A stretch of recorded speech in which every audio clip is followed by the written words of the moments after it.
protector ante el consumo de sustancias. Para eso invitamos a algunas compañeras de la Escuela Secundaria Técnica número 90 y a nuestra especialista. Por favor, nos vamos presentando. Bueno, buenos días. Mi nombre es Itlali Astrid Aldama Rodríguez y soy de la Técnica 99. Hola, ¿qué tal? Muy buenos días. Mi nombre es Norma Curiel y vengo del Centro Nacional para la Prevención y Control de las Adicciones. Buenos días, mi nombre es Isabel Victorino Vargas y soy de la Escuela Secundaria Técnica número 99. Buenos días, mi nombre es Cintia Nayeli Porras Gutiérrez y vengo de la Escuela Secundaria Técnica número 99. Hola, buenos días, mi nombre es Cristina Hernández y vengo del IAPA. Así es, como les comentaba, el tema de hoy es un tema interesante, ya que esto nos puede ayudar a evitar el consumo. Para eso le voy a ceder la palabra a la especialista para que nos hable un poco más de qué son las políticas públicas y cómo estas nos ayudan a evitar el consumo. Bueno, cuando escuchamos el término políticas públicas puede parecernos como un poco confuso, ¿no? Hace un momento hablábamos con las chicas que estábamos aquí antes de iniciar el programa y había confusión, ¿no? Entonces, bueno, significa que las políticas públicas son estrategias que desarrolla el gobierno para enfrentar un problema. Específicamente cuando hablamos de adicciones, lo que busca el gobierno al establecer esto es que se da cuenta que el problema de adicciones es un problema que va creciendo día con día, lo cual se va detectando a través de información que se va recabando a nivel nacional, por lo que de pronto entonces el gobierno tiene la necesidad de decir hay que crear estrategias ¿para qué? Para evitar que las personas consuman. Es en ese sentido que entonces una política pública se va a convertir como un factor protector, ¿no? Factor protector significa, ¿qué creen que signifique un factor protector? Vamos a abrir como un diálogo para que también las chicas participen. ¿Qué es un factor protector? Un factor protector puede ser un área que protege a las demás personas. ¿Sí? A ver. No sé, puede ser también un área protegida y restringida. Bueno, un factor protector para mí es como un concepto, una ley puede ser establecido en un papel que tiene diferentes normas para estar en ciertos lugares. Y bueno, debido a eso, protegen a la sociedad. Muy bien. No sé si tú quieras compartir algo, Cristina. Yo creo que han dicho ellas elementos muy importantes que tienen que ver con que los factores pueden ser individuales, sociales o comunitarios. Entonces han hablado prácticamente como de lugares, como de leyes, donde efectivamente esas son circunstancias que pueden favorecer que una persona esté protegida. Pero también hay factores individuales, como son habilidades sociales para enfrentar problemas, para saber comunicarnos, para decir lo que queremos, lo que pensamos, para poder rechazar situaciones que no queremos. También esos son factores protectores. La familia y la escuela en muchas ocasiones también son factores protectores. Entonces, nada más quisiera como enfatizar que cuando un factor protector para mí puede ser diferente para otros, es decir, es algo muy personal y que va a depender de varias circunstancias. Es decir, a lo mejor para mí, mi familia es un factor protector porque hay muy buena comunicación, hay integración, hay actividades conjuntas. Para otro, quizá ustedes puedan conocer algún compañero donde su familia puede ser un factor de riesgo, es decir, que haya violencia, que esté desintegrada, en fin, a una serie de circunstancias que puedan favorecer que esa familia no sea un factor protector para esa persona. ¿Sí va quedando como más o menos claro? ¿Sí? No sé, ¿qué más? Sí, Norma, tú nos hablas de factores protectores, que existen diferentes tipos, en algunos casos pueden ser protectores o de riesgo para nosotros, pero todo esto ¿en qué lo podemos ir relacionando con la política pública que comentabas en un principio? Claro. Mira, simplemente en el hecho de que hay una clasificación, por ejemplo, de las drogas, hay legales e ilegales.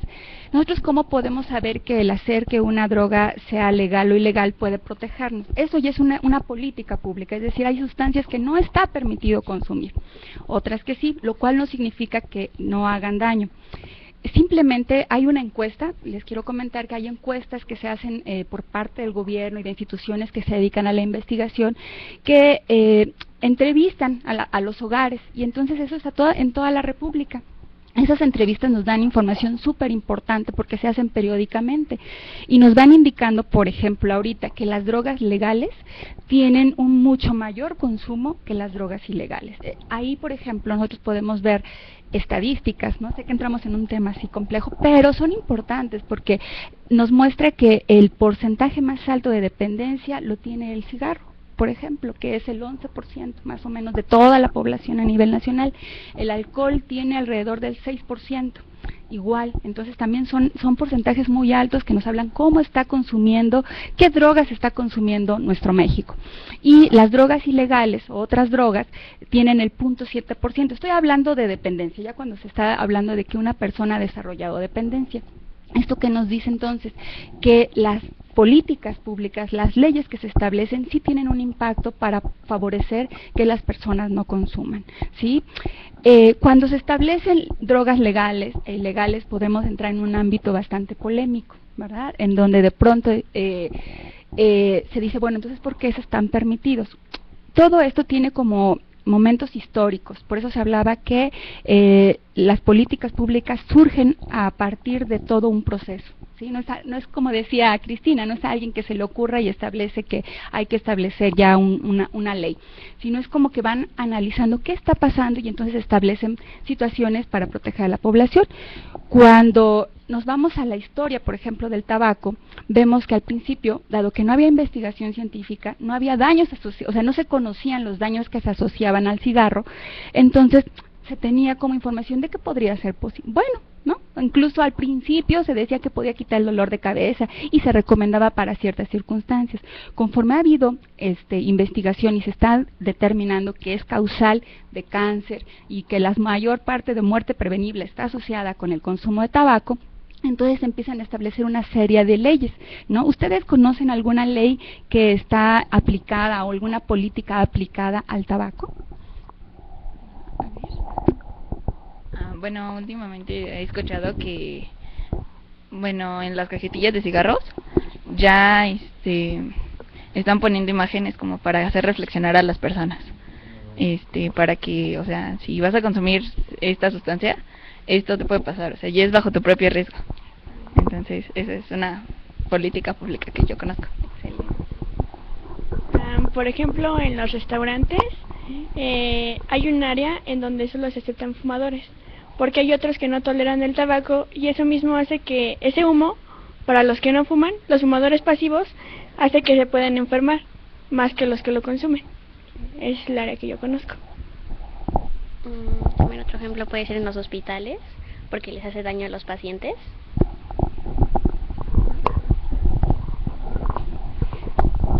Sí. Como ustedes ya comentan bien, estas son políticas públicas que nos ayudan a reducir el consumo. Pero aparte de esas, ¿ustedes conocen alguna otra o se imaginan de alguna otra que pueda existir?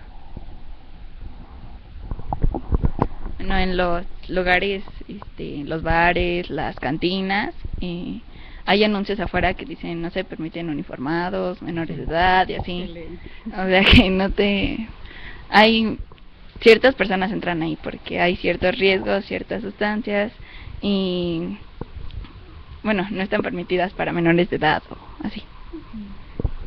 ¿Ustedes qué opinan de estas políticas públicas? ¿Realmente creen que ayuden a reducir el consumo o a evitar ese consumo? ¿O solo simplemente son prohibiciones? Bueno, hay gente que sí está consciente de lo que le puede pasar y sí lo toma en cuenta y hace acciones para prevenirlo. Los papás educan a sus hijos de cierta forma, pero sí creo que ayuda bastante a prevenir el consumo de drogas o sustancias. Pues Pues yo digo que está bien que, o sea, se dividan bueno, que sí haya una zona donde sí se pueda fumar y haya otra donde no se pueda fumar, porque también hay gente que no lo tolera y otra que sí, ya que otra es muy adicta y consume varias veces hasta una cajetilla por día.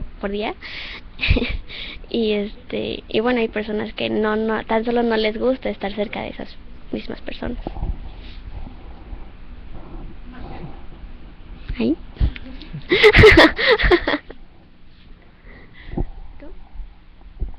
Bueno, yo opino que sí está bien que se divida a la gente, porque a veces la gente que fuma le hace daño a la demás gente que ni siquiera tiene la culpa.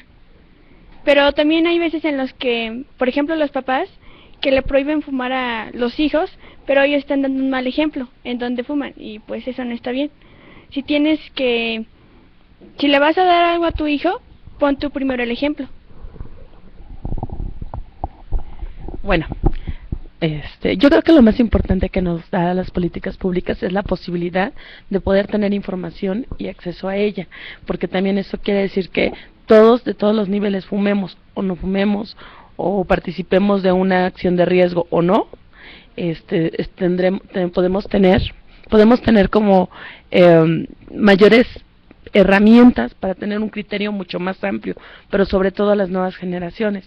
Les estamos dando herramientas súper importantes que les van a ayudar a ustedes a conformar una idea de lo que está pasando en realidad, pero también una decisión propia de qué van a hacer, tanto ustedes con sus amistades, en su familia, lo que pueden aportar. Entonces creo que finalmente la política pública tiene un gran impacto, no solamente en un nivel, pues como dicen, ¿no?, político, como decía hace rato, sino también comunitario y individual, ¿no? Gracias. Yo creo, me gustaría mucho como enfatizar que las políticas públicas inciden en diferentes niveles, ¿no? Ahorita hemos escuchado solamente como de sanciones. También ya tocamos temas como de información, y que todas estas políticas públicas actualmente ya se están tomando en consideración a partir de investigaciones, es decir, a partir de evidencias científicas, ¿no? Esto es un proceso súper importante que yo voy a enfatizar a la ley general contra la ley del tabaco, porque para el control del tabaco, porque es como el parteaguas, inclusive la de alcohol, que ya también, por ejemplo, pusieron alcoholímetros. ¿Esto para qué va encausado? Porque de pronto, por los efectos del mismo consumo, hay muchos accidentes asociados. También, entonces, en ese sentido se establece como otra estrategia para prevenir los accidentes. Entonces, a veces las políticas públicas van en diferentes niveles a partir de esta evidencia, es decir, va enfocada también a lo que es la demanda, ¿no?, que es de lo que hemos estado hablando, ¿no?, retardar la edad de inicio, que los jóvenes no prueben, sobre todo los jóvenes. O sea, muchas de las políticas, debido a la información que se tiene, va enfocada a prevenir que los jóvenes no consuman, ¿sí? En muchas ocasiones la publicidad también va como encausada a captar esta población. Por eso es que también hay restricciones en cuanto a publicidad. Por ejemplo, el tabaco ya no puede en ningún evento, por ejemplo, deportivo, utilizarse los colores que se utilizaban para promover un cierto tipo de marca de cigarro. Entonces, las políticas públicas son integrales, ¿sí? No va solamente como encausada a decir no consuman por tal, sino que también hay restricciones a nivel de publicidad, a nivel de control de lo que contiene una sustancia, porque de pronto la gente tampoco sabe qué está conteniendo esa sustancia que consume, ¿no? La adulteración del alcohol, adulteración de los cigarros que los tienen como contrabando. El prohibir, por ejemplo, que haya venta de cigarro y alcohol a menores.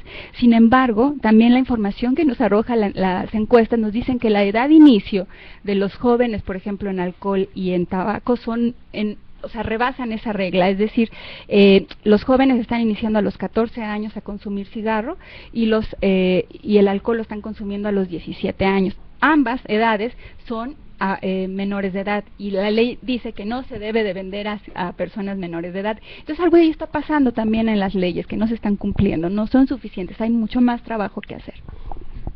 Entonces, tú sugieres que las leyes no se están cumpliendo y se está haciendo algo para que estas leyes se cumplan. ¿Qué se estaría haciendo?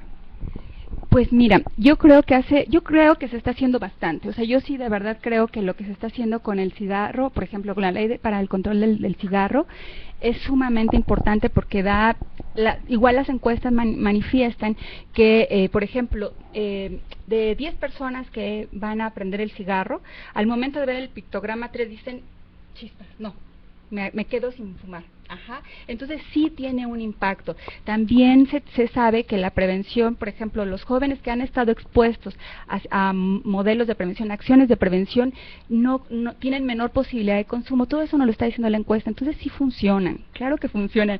A lo que voy es que, por ejemplo, ahorita se ha detectado que las drogas ilegales o otras drogas que no son el alcohol y el tabaco, están impactando más, por ejemplo, en los jóvenes de 18 a 34 años. Entonces, significa que hay que hacer todavía mucho más acciones para apoyar a esta población en riesgo.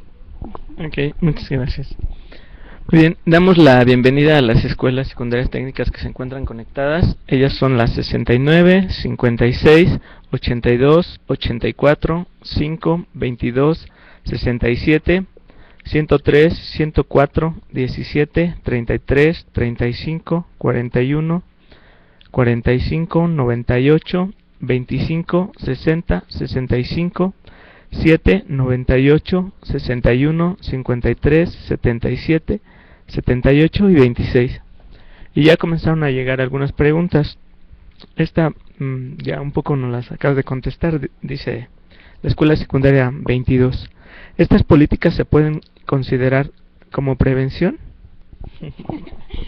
Sí, de hecho, por ejemplo, muchas de las medidas que se están tomando respecto al cigarro es para que los jóvenes no consuman, no inicien en el consumo.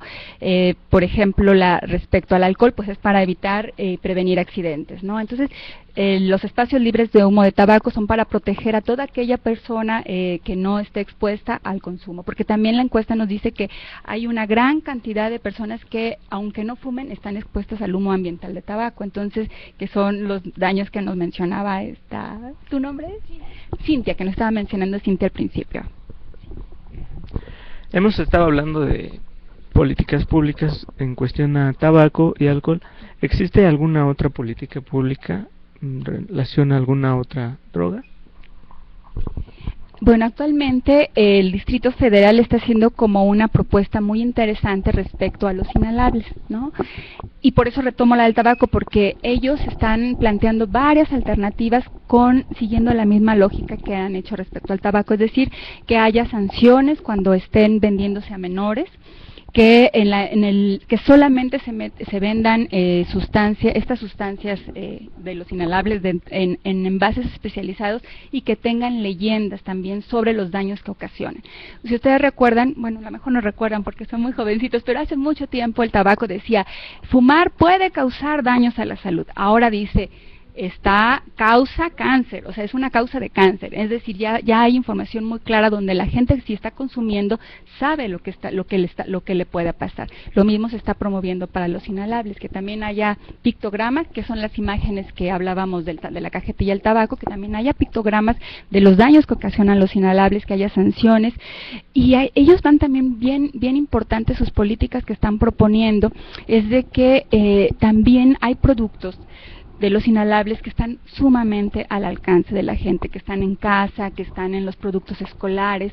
Entonces, lo que ellos están proponiendo es que también se modifique la fórmula con que se elaboran estos productos para no generar que los jóvenes, al tenerlo tan al alcance, pues empiecen a consumirlos. Porque a veces los papás no piensan que el chico pueda estar consumiendo inhalables, ¿no? Porque es una sustancia que está ahí en casa, ¿no? Entonces, la percepción de riesgo también es como que se imaginan o se asocian que es aquel niño de la calle que trae su algodoncito ahí inhalando, pero no se dan cuenta que puede pasar también en casa y que hoy por hoy los inhalables en los jóvenes ocupan el tercer lugar de consumo. Acabas de mencionar algo muy importante, ¿no? Como tú dices, los inhalables ya ocupan el tercer lugar en el nivel de consumo. Todo esto que nos acabas de mencionar, ¿simplemente está en propuesta o ya se está haciendo? A ver, hasta donde yo tengo entendido está en propuesta. Está en propuesta y está igual que la de alcohol, está ante la Cámara de Senadores. Ajá. Respecto a la venta de estos ¿tienes alguna información si están prohibiendo su venta o...? Bueno, en general sí está prohibida su venta. Lo que se requiere es que se haga de manera a los menores de edad. Eso está realmente prohibido. La cuestión es de que si tú vas a la papelería de la esquina, no hay letreros, por ejemplo, que digan está prohibida estos productos a los menores de edad. Y eso, dentro de la iniciativa que está planteando el Distrito Federal, es que se establezcan esos letreros también. Igual que el alcohol, igual que los bares que ellas mencionan, donde haya letreros y evidencia de que no se debe hacer esta acción. ¿Nos podrías hablar un poco de cómo es que los jóvenes y los padres de familia o en general cualquier persona puede participar en las políticas públicas? Yo creo que es bien interesante tu pregunta, es decir, cómo los padres pueden participar en las políticas públicas. Yo creo que, pensando por ejemplo en las encuestas, también se entrevistan también a los padres, ¿no? O sea, también se conoce la percepción que ellos tienen. Por eso te hablaba hace un momento de que de pronto los papás, pues a lo mejor llegan y te dicen, yo estoy preocupado porque mi hijo consume marihuana, y no es para menos, ¿no? Pero hay otras sustancias donde la percepción de riesgo no está de tal grado, de tal suerte que dicen, como dice Cintia, pues como un papá puede decirle al hijo, no fumes, ¿no? Y ella con su cigarro en la mano.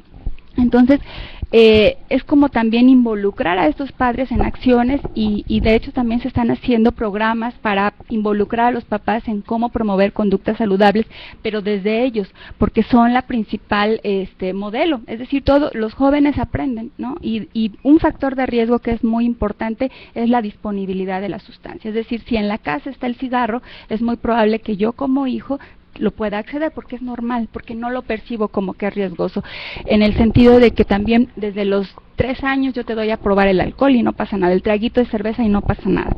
Cuando se puede conocer que entre más temprano se inician las drogas de inicio, que son el alcohol y el tabaco, pueden dar paso a que se empiece a usar otra sustancia y también que se desarrolle la dependencia. Y nuestras invitadas de la secundaria técnica, en sus contextos escolares, han visto esto que mencionaba Norma sobre la prohibición de venta de inhalables, aparte del cigarro o el alcohol. Bueno, ha habido pláticas, nos informan de las sustancias que hay, las sustancias que hay, cómo llegan a ciertas consecuencias a partir de ingerir ciertas cosas, pero también creo que llegas, como tú dices, hay cierta edad en la que los jóvenes en este siglo, si se le puede llamar, inician desde muy temprana edad. Entonces pienso que los padres deben informarle a sus hijos qué son y qué te puede causar, porque hay padres o madres que nada más les dicen no, y nada más te lo prohíben, pero no te dicen por qué. Entonces, la mayoría de los jóvenes dice, bueno, no, entonces yo lo voy a hacer por mi propia cuenta y yo lo voy a averiguar. Entonces hay que informar a los jóvenes qué puede pasar y así ya tener un criterio más amplio. Y así, he conocido casos que previenen más enfermedades. Ya no llegan a consecuencias más graves. Gracias. ¿Alguna de ustedes tiene alguna sugerencia? Sí, como tú nos comentas, son factores de protección que ya en un principio hablaba Norma sobre estos, ¿no? Bien, aquí nos llega una pregunta de la Escuela Secundaria 98 que nos dice: ¿consideras que estas políticas públicas han disminuido las adicciones? ¿Y qué fuentes sugieres revisar? Bueno, de hecho, últimamente se acaba de hacer una encuesta nacional contra las adicciones para ver si las políticas públicas habían incidido en el ámbito de las adicciones. Es decir, desde 1980 se han estado haciendo encuestas, pero se hacen con cierta periodicidad. el gobierno que acaba de pasar, dado que desarrolló muchas políticas, tanto para la oferta como para la demanda y para el tratamiento, hizo una encuesta como antes del tiempo estipulado para realizar la siguiente encuesta, y lo que identificó fue que en el tabaco hubo una ligera disminución, en el alcohol hubo un aumento, ¿no? Y en las adicciones se mantuvo constante. Entonces, en este sentido, ellos daban como por atendido de que las acciones que se habían utilizado, porque la tendencia iba ascendente, ¿no? La tendencia en las encuestas anteriores iba ascendente, y en esta se mantuvo. Entonces, en este sentido sí viene como la intención de que sí hubo un impacto positivo, pero no solamente fueron por una sola vertiente, por eso hablamos de las 3 vertientes de políticas, ¿no? Públicas. Claro. Entonces, respecto a lo que hemos venido tratando en el programa de hoy, las políticas públicas se basan mucho en las encuestas que realiza el gobierno, y a partir de ahí se plantean y se llevan. Son parte de, o sea, son una fuente que dan cuenta de cómo una visión es desde lejos, ¿no? Como desde arriba, pues están explicando qué está pasando en nuestro país, pero no necesariamente. También se pueden alimentar de lo que está sucediendo a nivel mundial, ¿no? Por ejemplo, la ley contra el tabaco se da a partir de lo que surge a nivel mundial, ¿no? Y entonces son varios los países los que firman este convenio y empiezan a establecerse políticas a nivel internacional, compromisos de nuestro país a nivel internacional. Pero la encuesta finalmente, de última fecha sí nos dan cuenta de mucha información de cómo está nuestro país, pero no son la única fuente. ¿No? Muy bien. Ya para ir cerrando este tema tan interesante, Norma, quisiera que nuestros invitados nos fueran cerrando con 2 o 3 palabras de lo que hoy hemos aprendido aquí acerca de las políticas públicas como factor protector del consumo de sustancias. Bueno, yo opino que las políticas sí están bien, porque las personas que sí están conscientes de las causas y consecuencias que puede llevar, por ejemplo, las drogas, el cigarro, el alcohol y todos ellos, están conscientes, pero también no van a afectar a la demás gente que no lo acepta. Entonces yo digo que sí está bien que se divida la gente para que no dañe a la demás. Bueno, desde mi punto de vista, yo creo que mucha gente debería de respetar las leyes, ya que no lo hace, porque, bueno, en el alcoholismo, por ejemplo, hay muchos accidentes que puede llegar a morir gente, bastante gente. También fumar, pues puede hacer daño, ya que la misma persona que vive con el que fuma puede morir primero que el que está fumando, y el que lo huele muere primero, y es una pérdida de otra persona. Y pues prefiero que ya no fumen. Bueno, las políticas públicas este año se han incrementado más. Bueno, yo lo he visto. Hace poco me di cuenta de lo de la cajetilla de cigarros y se me hace, la verdad, muy buena propuesta, porque varia gente consume o fuma y no se daba cuenta de lo que le podía pasar, y no se acercan a la información. O sea, ellas fuman, pero no están conscientes de lo que les puede pasar. Entonces, esta política pública aparece en la televisión, en spots, y eso es más fácil de detectar y de ver. Entonces, sí creo que es bueno las políticas.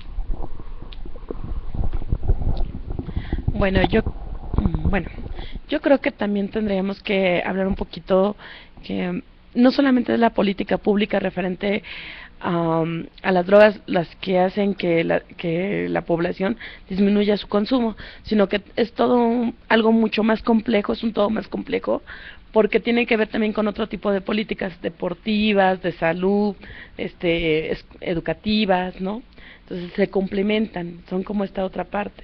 O sea, en un conjunto nos ayudan a todos a tener una mejor calidad de vida, ¿no? Y sobre todo, pues yo creo que la población que siempre tenemos que cuidar más, pues es los adolescentes, ¿no? Porque de una u otra forma los adultos, pues ya tomaron decisiones, ya vivieron, ya dañaron o cuidaron su cuerpo. Y muchos de los daños que generan, pues desafortunadamente no se pueden revertir.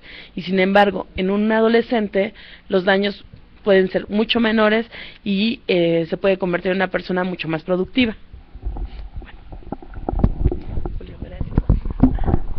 Sí, yo creo que yo veo con ojos muy positivamente que sí están todas estas políticas. Yo sí estoy a favor de todas estas políticas. Sin embargo, yo sí creo que hay muchas cosas todavía que hacer, de integrar muchas más acciones que verdaderamente se cumplan, que haya monitoreo, que haya supervisión, que haya actualización de estas políticas en función de las necesidades reales de la población, especialmente de los adolescentes y de los jóvenes, ¿no? Bueno, pues muchas gracias a todos, a nuestros invitados por asistir. Gracias al público que nos estuvo viendo. Este fue una edición más del programa Es hora de hablar de adicciones, con el tema las políticas públicas como factor protector. Gracias.